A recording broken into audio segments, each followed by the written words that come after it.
Hi, I'm Natalie Jill, fat loss expert turned lifestyle and high performance coach. When odds are stacked against us, how do we shift and create everything from nothing? How do we level up when we aren't feeling it yet or have had a big setback? And how do we adjust quickly when life throws us major curveballs? On this podcast, I do what I do best, taking complicated information that is relevant to us now and breaking it down simply with actionable steps you can implement to level up your own life. I also regularly interview some of the most inspiring and courageous men and women on the planet who at their worst learned how to achieve success greater than they ever dreamed possible, leveling up, creating everything from nothing.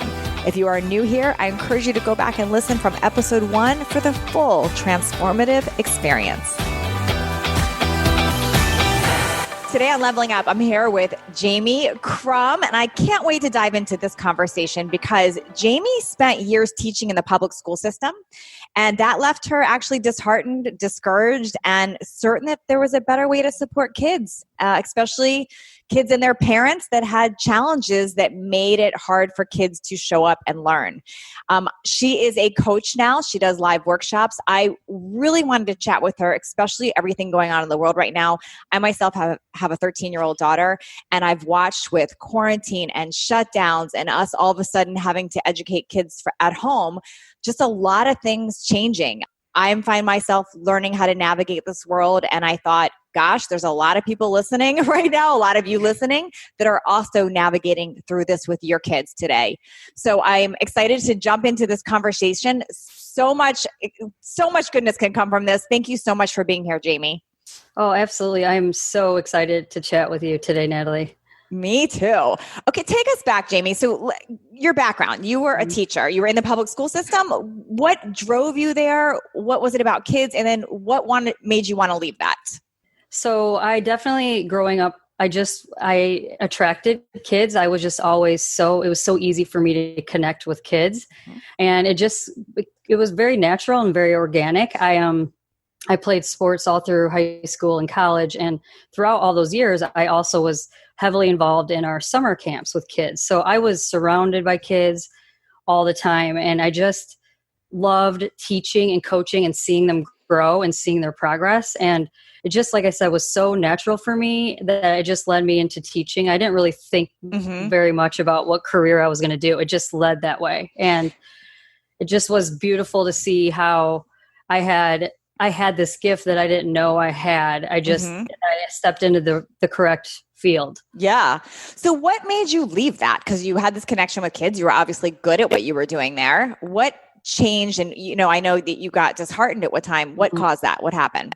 The majority, I can still remember the year. It was like 2011, 2012 when Common Core started to come out. And our evaluation system for teachers also changed drastically. And so I felt like so much pressure, and it was overwhelming and so stressful to a point where I almost felt like it was never enough. No matter what I did, it was never enough. For those listening right now, because not everyone knows what that means, can you explain what Common Core is? Sure. Yes. It's a curriculum. And so basically the state, I was in Illinois at the time, they required us to teach according to a certain standard to a curriculum. So like everybody was uniform. We all, throughout all schools, had to teach the science the correct way, the math this correct way. So it was it was a whole new thing for a lot of teachers to grasp. It was a whole different way of teaching than how we had been teaching. And it was very structured. So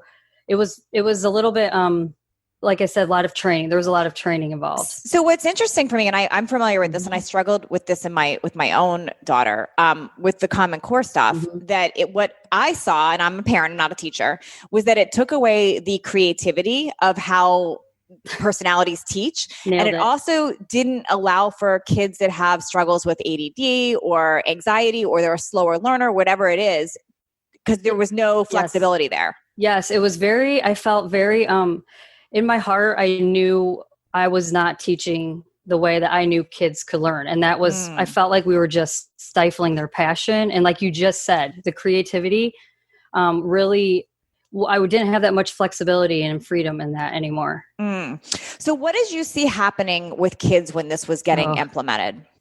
well, behavior changed. Like even in the 13 years as I was a teacher, it changed drastically within that time period where by the time I left, it was very difficult to manage behavior. I felt like I was literally crowd controlling. I had a lot of kids in a classroom, behaviors, everybody's different. And so we only had like one way to treat one kid. And when we did try to flex on that, it was taking up time from the classroom. It was very stressful in the fact that trying to reach all the kids at their level and not having the resources to help them through all that. So myself growing up with ADHD, I struggled in the school system, and I'm almost 49. So this is years ago when I struggled in the school system. And if a teacher was creative and could work with my personality, I would thrive. And if I was uninterested, I wouldn't. And what I've seen as a parent on the outside is if kids have a unique, I don't want to say problem because it could be a gift too, but if they have something unique about them, what I see tends to happen is teachers not necessarily adjusting always now because they can't. And then parents getting mad at the kid for not being an A or a B student, and somehow these kids get lost in the shuffle. Is that an accurate thing that you've seen?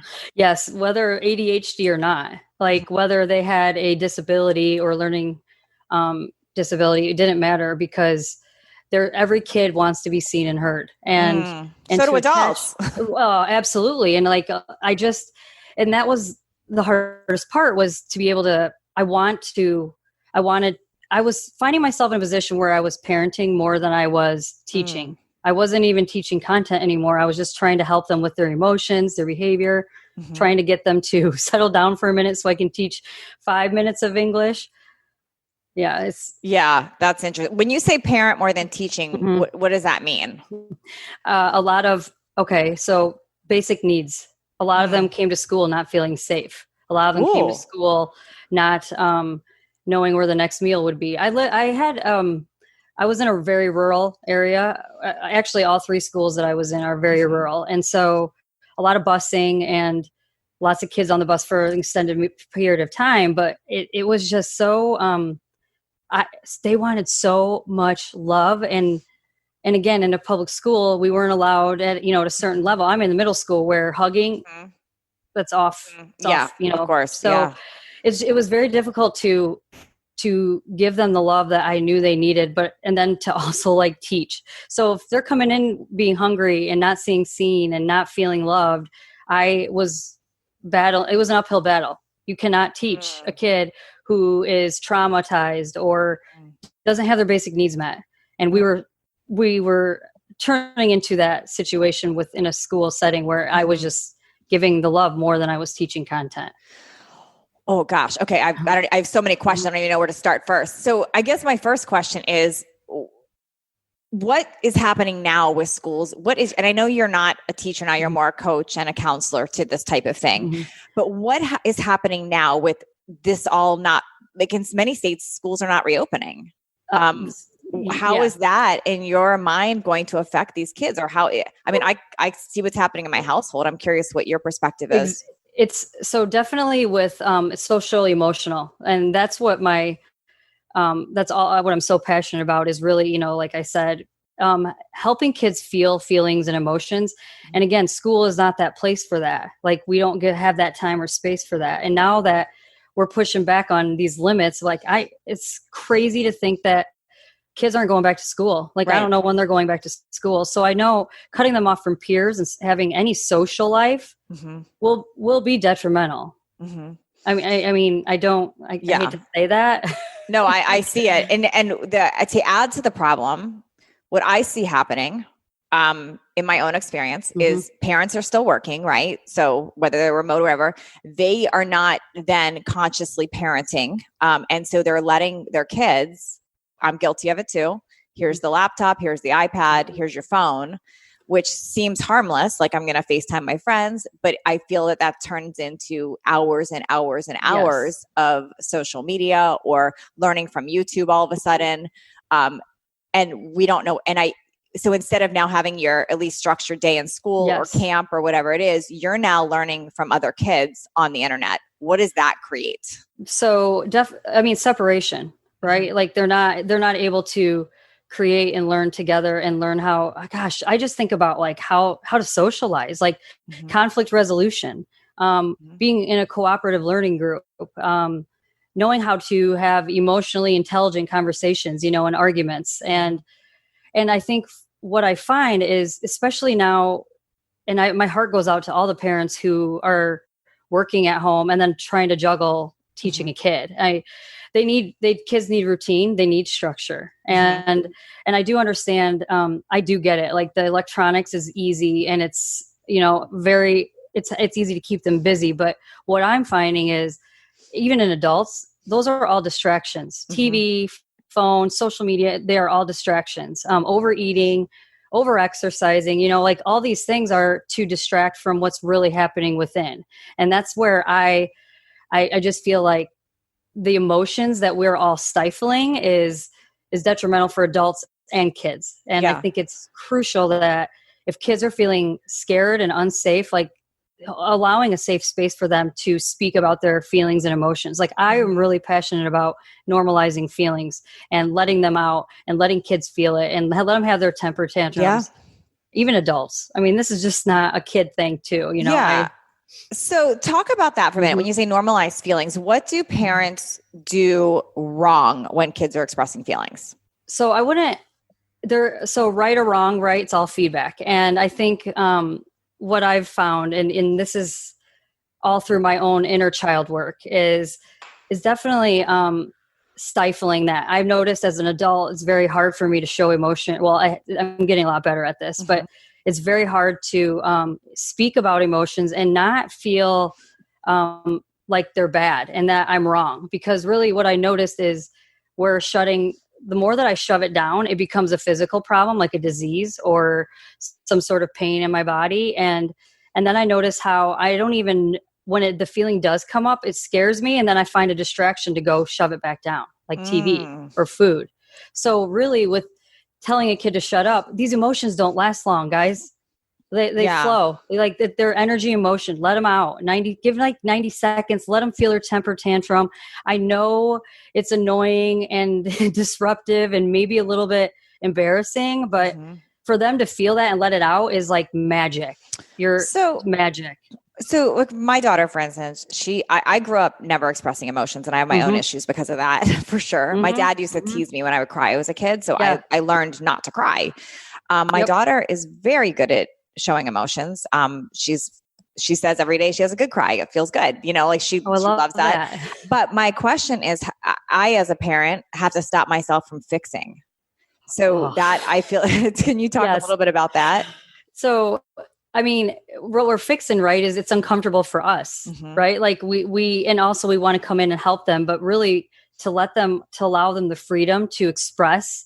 Again, it's like that safe space. And I think that's what's so powerful about, I just learned about a safe space not long ago. And I didn't know, like, it's to allow no judgment, to be seen and heard, to don't fix me. No, people truthfully, they don't want to be fixed and they don't want to be helped unless they ask for the help. And so I get the need to overfix. I too am that person, wants to help all the time. But I notice the more that I sit back and allow her that space, or allow any kid that space to just let it all out, and I don't say a word, they actually start to open up so much more. So what does that look like? So let's just say your kid is crying about missing something, or they're something that maybe we think is dumb. Like we're like, what do you mean? That's an easy one.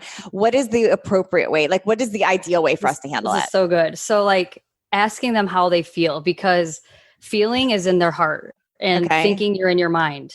And so the more that you ask, how are you feeling? And then when they say they're sad, here's a really cool thing. They don't need to know. You don't even need to know why they're sad. A lot of times we don't even know where these feelings come from. We don't need to excuse by giving it a reason, we're excusing the feeling and we're distracting from the feeling. So if you say, I feel sad, embrace that, let her cry it out, let her feel it, and then go about it. Because the really cool thing is, like I said, the feelings come up and out and they don't last. And there's nothing to fix there. It's perfectly perfect to allow that feelings. But the best thing is to ask, how you feel. And what I do with a lot of my kids is I'll have them close their eyes and we'll both go back and forth and be like, I feel tenseness in my stomach. I feel a ringing in my ear. I feel tension in my neck.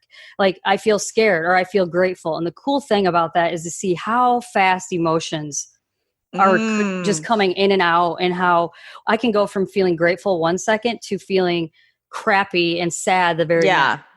That makes sense. I also have them do, I'll say, where do you feel that in your body? And what's so cool, Natalie, is that kids actually are so much more in tune than we are. Yeah. We've just been conditioned for so long. They will actually tell me, I feel pain in my shoulder. I feel pain in my neck. Or I feel, and I go, where do you always feel this nervousness? And they'll tell me in my stomach or in my chest. And then I always tell them, let it be there. This is so good. If you can feel it, this is so good. Because again, they're feeling their feelings, and they're just like allowing all this to happen, and they're healing themselves. Literally, our bodies are healing machines. Just let it out. I love that. Especially as an adult, knowing what it does when you suppress emotions to your body.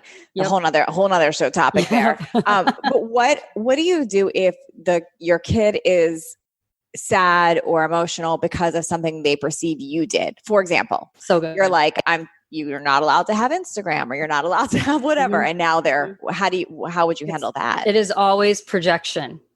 So if they're mad at you, they're really mad at themselves about something. Okay. If you're mad at them, typically you're mad at yourself about something. Oh. It's always a projection. Anytime we say you're mean, it's really I'm mean. So I always it's really interesting to let them say all these things. But the cool thing is that I also teach kids is to be aware of that, is to notice your thoughts and notice your feelings, and notice that when you have that feeling come up, like she's mean, start like really thinking, is that really her, or is it me? What is it about me that I think is mean? Am I mean? It's a lot of times we just we let it out. We project everything we say. But how do you say that? Okay, so I'm just making up an example. Your kid is like, well, I'm mad because you're not letting me have social media, and all my friends are on social media, and now I feel left out.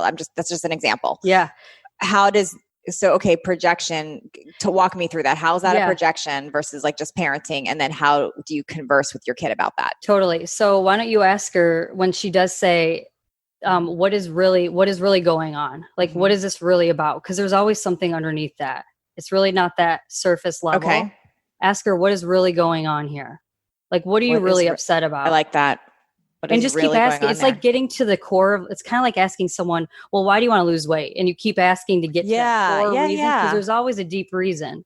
So if you keep asking her, like, really, what are you mad about? And then keep asking her, keep asking why, or how, like, why are you feeling this? And you're going to get to the root of probably she feels alone.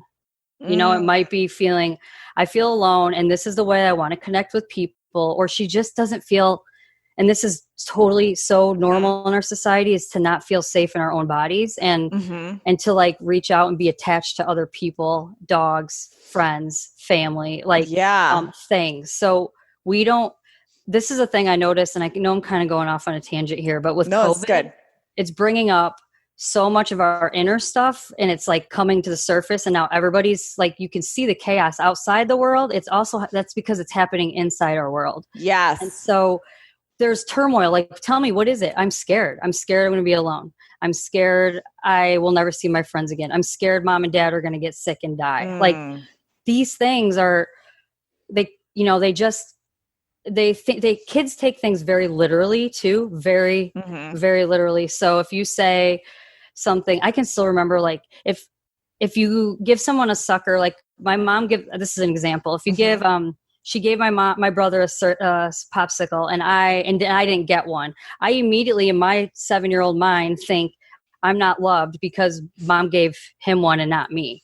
So it's really interesting to see how all this stuff in COVID is bringing up our inner child stuff, but also with kids, it's, again, where are you not feeling safe? Where are you not feeling seen? And there's so much underneath that. There's really get to the heart. When you get to the heart of it, because I'm picturing how this could happen.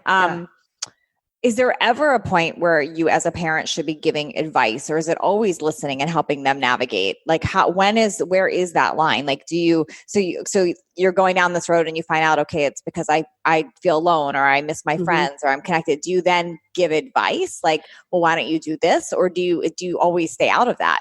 Well, what if you asked her, what do you need from me?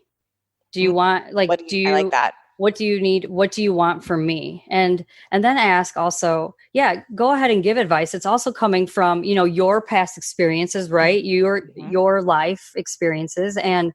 But also like to allow her to feel the freedom to like make her own decisions, and also like to really connect why it's really not about the social media. This is really something deeper. It's really something about, like I said, it always comes back to like people want to be seen and heard. And they want to I can see that. Like, I can see that. Love and attention. While we're on the topic of electronics and social media, do you know much about the dangers of that for kids?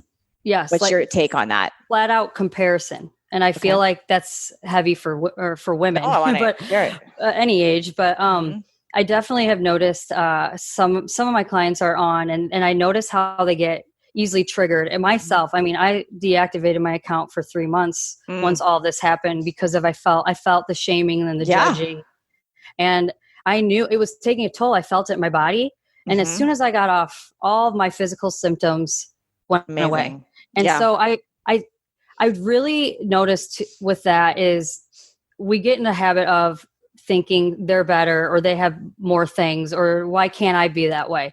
And what's really, really magical is that kids and us, we all have that magic within us that we have ignored or stifled, or we don't even know is in there. And we all have our certain uniqueness we can bring to the world that, again, I don't think schools are really embracing. So I really, during this time, and I'm kind of going a little bit further here, but my biggest thing to help kids through this is meditation. And what I mean by meditation is not guided, but like sitting still in their room alone by themselves. How do you get them to do that? Like when I've said that to my daughter, she's rolls her eyes at me. What if you did it with her? She'd probably roll her eyes at me. Well, what if you did it anyway? Yeah. So like, this is what we're doing. You just say, this is what we're doing. Yeah. And I truthfully, like, here's the thing, you're the model, right? And she's a reflection of you. So if you actually if you want her to be kinder, you get to be kinder. If you want her to, be more present, you get to be more present. So these are things like, if she sees you doing it, Natalie, and I know like with the advice, it's easy. It's so we want to help and give that advice. But what if you both just like kind of sat in silence together, and you maybe even actually, maybe she sees you do it alone. Maybe you do it first before she sees you doing it. I like that. Because for you to tell her to do something and you're not doing it, it's kind of like, yeah, okay, cool, Mom. I'm not doing that. Yeah. You're telling me to do something, but you won't do it yourself. Like, I think it's really powerful that like, we can't change anybody. We can't control anybody or anything. And we're seeing that now in this world. And the only thing we can control is ourselves. So how do you want to show up better? How do you want to be a better mom? So interesting. I'm super clear on dangers of social media for kids and adults. And what was interesting for me is wanting to change that with my daughter. But then noticing my habits. I'm like, okay, so my business is on social media, but she's watching what I do. So I think that's such an important thing that you're saying, that we can't tell our kids not to do something or to do something when we're not ourselves doing it. I mean, you can, but you're not going to get any results. It's not authentic. Yeah. And they won't, and they see right through that. Like they are so intuitive that like you can tell them one thing and mean another, and they'll be like, they'll call you on your BS, Like, and go ahead. You brought up the dangers that you see with social media is comparison. I have another take on it in addition to comparison with kids, and I'm curious your thoughts on this. So you mentioned that one thing being away from people in real world is you're not learning conflict resolution. You're not having intelligent arguments and conversations. If you think about being at camp or at school, you usually have an adult leading or moderating things, right? I feel when kids are left to devices and social media and their own little FaceTime groups or whatever it is, there's no adult moderating. And so they're learning from other kids their own age over and over and over again for hours a day. What do you think that creates? Well, follow the leader. But I mean, I just think about how they're kids and they're just really like trying. They don't have they don't know boundaries, so they're testing everything, and they actually can be 1,000 times meaner online because they don't have. It's so much easier to fight through words than it is through face to face or seeing somebody in person. So I feel like with that, I just think it's going to be more bullying and just like following and not staying true to who they are because everybody else is doing that. Well, why wouldn't I do it? And it's so much easier to fall into a crowd. That's just my personal opinion. I just see how easy kids can get caught up in what someone else is doing based on the internet. And my fear, and again, my fear is, are they rooted in themselves? They can go on the internet, sure. But if they're not, and they are just grasping for friends and trying to get attention because they're not getting attention at home or like this is what they resort to. I'll tell you, I had a really rough time. I made some major changes in my house with my daughter around social media, around phone, everything. And it was harder for me than I think it was for her initially because it was, one, I had to model the behavior too. And two, I had to deal with every day, like not agreeing with me and arguing. But I'll tell you, after being strict with it, I saw a new child emerge. No kidding. Yeah. It's like, when you take that away. Like, I mean, think about what it does. I know what it did to my body. Like I knew how I was on edge and how I was like reactive to everything because of just being on social media. And I'm not even engaging or interacting really. I was just reading. Yeah. So, but it gets worse before it gets better for parents listening. Like it's not, initially it's not easy. No. And I'm so happy to hear that you like stood your ground on that and really it's not been easy. It's just, it's definitely worth the change, I believe. Okay. My next question is school season starting again. And a lot of kids are not going back to school. A lot of them are going to be remote learning. Some parents are turning to homeschooling. There's a lot of things happening. Pods are being created. What do we do? What's your take? Help. There's a lot of that. I love that. Stuck. This is so good. I actually had this conversation with my cousin who lives an hour north of here and she's having the same thing where she was talking about her group of friends. We're just going to hire a teacher or somebody to like come teach. But my take is definitely, I think I know it's scary and it's so chaotic right now, but I also think this is exciting that you get to create a better way for your child to learn. And this is coming from someone who was disheartened in a public school where I, didn't have a lot of freedom with creativity. And I feel like now I know it's scary, but also like you get to create however you want your child. Like what the biggest thing I see with education is like, let's teach them how to like dream about what they want to do and then embrace their gifts because not every kid loves art. What if someone loves to sing? What if someone loves to dance? So I think it's a beautiful time for them to experiment and see what things they love to be creative with. And then also, why can't you learn math like math and science and reading from doing the passions that kids love? So how do you do that though? Is that a parent taking, like, I don't know enough about homeschool yet. I'm just now learning a lot of this. Like, and I'm still going through the process. Do I keep her in our school? Do I pull her in and do home? Like, I'm still figuring this out myself. So for parents listening, like, do you feel like, can any parent homeschool? Can that be done? Yeah. Yeah. And it does take a little bit of time and structure to set up and a lot of flexibility, but I definitely think with, I just know that if you give the kids a space to, and I'm not saying like stick them in front of a TV. Like I'm saying, let's get out and dirty outside or like, explore. And, I guess every school too has something different. I do know a lot of schools, will have their own remote learning program. Like teachers have already created videos and they'll just send it to parents, but go ahead and do that. I don't think I see any harm in that, but I am so much more about kids learning through what they love to do. And there's just a lot. I know here's a scary thing, not scary, but the hard thing is there's so much out there. I know I even Googled a whole bunch of homeschooling stuff and there was like, I got confused. A lot of programs. It was information overload to me. I didn't even know where to start. Right. So definitely, science and math and reading, but like, social studies is like rehashing the past. That's just my opinion. But like let's move forward. But we can learn from just nature. And I know this sounds crazy, but like to getting back in tune with what we're really, in alignment. It's so interesting. I feel like in so many ways, the last few months have been such a gift, like for me, and what I, in a lot of areas of my life, but the biggest one is around conscious parenting. I started realizing how much we outsource parenting. Like how much do we blame the school, the teachers, like take care, just handle it. And then we're upset that our kids aren't learning or doing what we believe in. Right. But we're outsourcing all that. So to me, what an interesting wake up call around education. And we're complaining about it, but what are we doing about it? Yes. And this is where I know I didn't really answer your homeschooling question so much. I know there is a lot out there.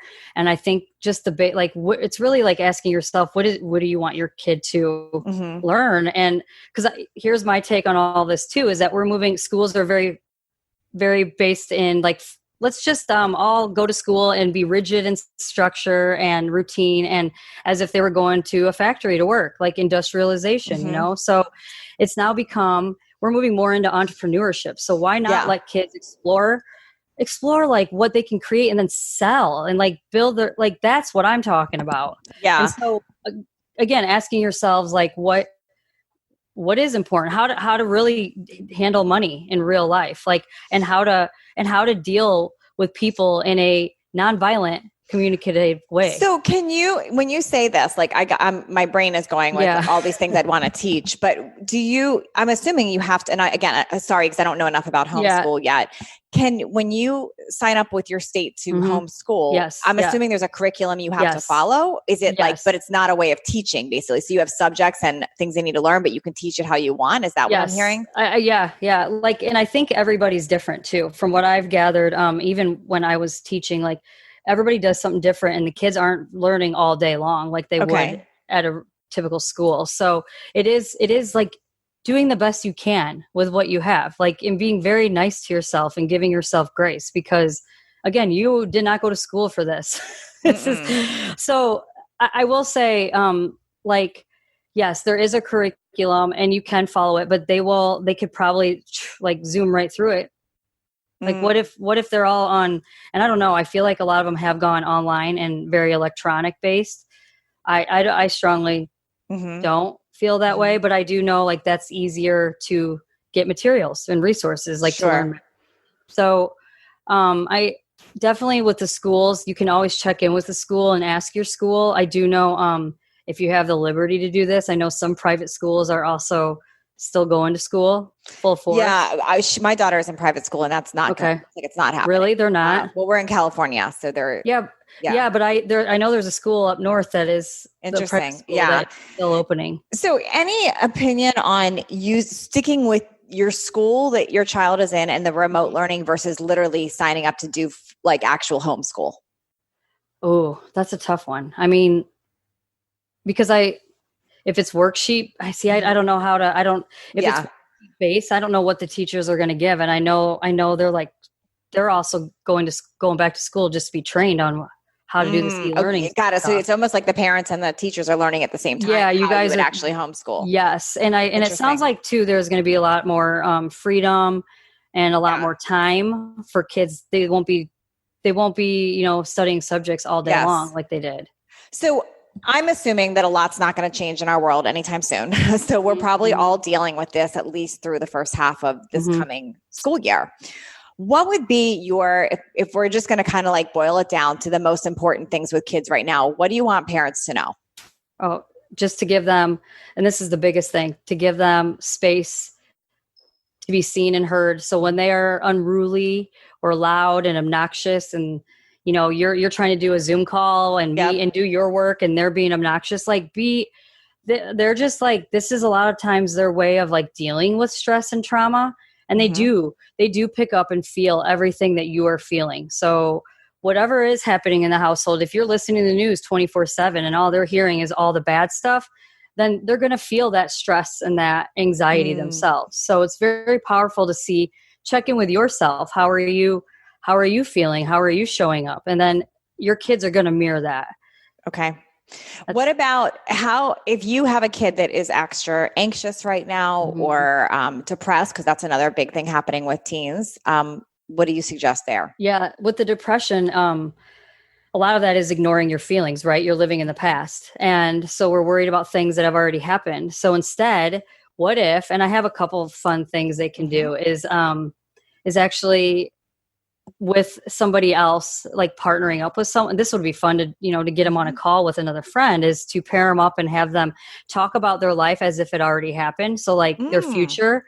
So, and I'm sure you in the mindset stuff, you understand what I'm talking about. Like, really focusing on, I remember when I got on that call last week and then I got to go out with my friends, and like, so you're creating your reality. You're literally creating your own reality. And so I like that. I know you're like kind of forcing that vision. I talk about that with weight loss. And I love that. I love when my daughter does that. She talks about the movie she's going to produce or whatever. And she's absolutely. As if it's happened. And I watch her light up when she does that. Also have them do like, I remember when I was feeling anxious, I actually like sat still with myself and I just closed my eyes and took a couple deep breaths, and I noticed that everything was fine and and I was safe and I felt good. So good. Just like really teaching them to like, they own who they are, and they can control how they feel, and they can control the reality. And it's all here. It's all here. So they get like, the more time they sit still with themselves and love themselves. And I mean, so much goodness, Natalie, like I do it myself. I mean, these are things that I do myself that I know I am feeling love. I'm feeling positivity. I feel connection, and I don't see that world outside crazy and chaotic. So good. I choose to see what I want to see. Would you suggest those same tips for anxiety? Yeah. Especially with anxiety too. Also, another body scan, like closing your eyes and asking where, like the kids can do this on their own. Close their eyes and what are you feeling? Just like I do this in meditation too. I'll just start saying, I feel anxious. And don't even say why. Don't even need to know why. I feel scared. I feel like, do this body scan, feel all the feelings. Oh, I feel supported. I feel my dog on my side. Like, the more that's connected them to the here and now. That's connected them and helping them remember. That's why breath is so important too, because you're remembering, oh, I'm breathing. What more do I need? I'm fine, right? I have a roof over my head.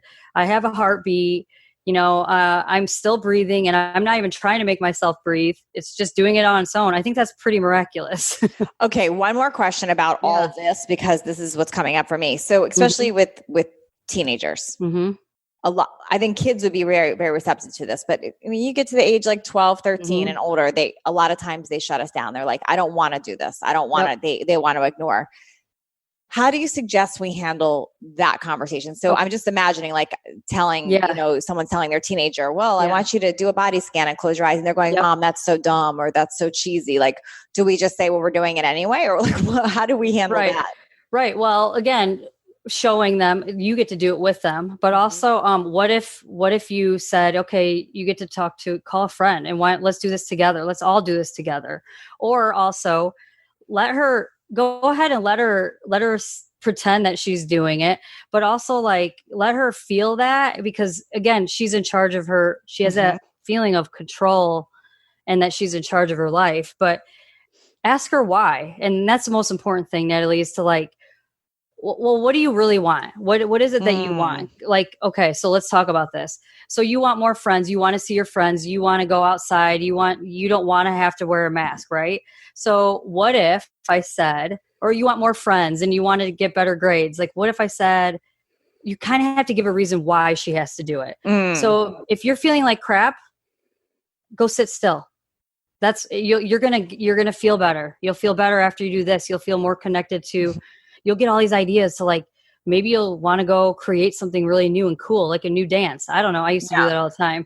But totally. Like, just like get her, you can't make someone do something, but if you ask, you got to get to that why again. Why do you want her to do this? Well, I want you to stop feeling that anxiety in your body. I want you to stop feeling fear. I don't want you to be on the electronics, but I really want you to connect to you, because all those things are outward again. It's all outside of her. So if you ask her again, how about this? What if she even like to even like write a gratitude list, Yeah, I like that. Writing all the things that you're grateful for, because yeah, I know you want to do all these things right now, but let's focus on what you have already. So good. Oh, so helpful today. Is it? Okay, Yeah, great. no, Because this I is feel good. like I'm saying the same thing. No, over it's good. again. It's good. I probably need to ask it 100 times to make sure. This is so good. Okay, Jane, where do people, if they want to learn more, where do they find you? Oh, yes. So I have my own website. It's www.jamielkromm.com, and it's Kromm. And they can find me there. Mostly, I've kind of took a back seat right now off it, and I am definitely not on Instagram. I am on Facebook somewhat, but you will definitely interact with me more through my website, and you can contact me through my email there. So awesome. Thank you so much for doing this today. This is like my favorite thing to talk about. If you couldn't tell, I get so excited about it. It's great. You're passionate. It's awesome. Yes. Thank you. It's very needed conversation right now. Thank you. Oh, let me know if you need anything. I'm here for you. Thank you for taking the time out of your day to listen in as my guest today. If you found this episode valuable, please share it with friends and on social media. I don't advertise this show, so I rely on word of mouth and reviews to get it out in the world. The biggest thank you that you can give me is leaving me a review, and a nice one, I hope, by the way. This is how others find these episodes. If you do leave me a review, be sure to message me at support@nataliejillfitness.com with a screenshot of your review, because I would love to send you a free digital download of my DSR journal as a thank you. And please don't forget to connect with me on social media at Natalie Jill Fit on Instagram and Facebook.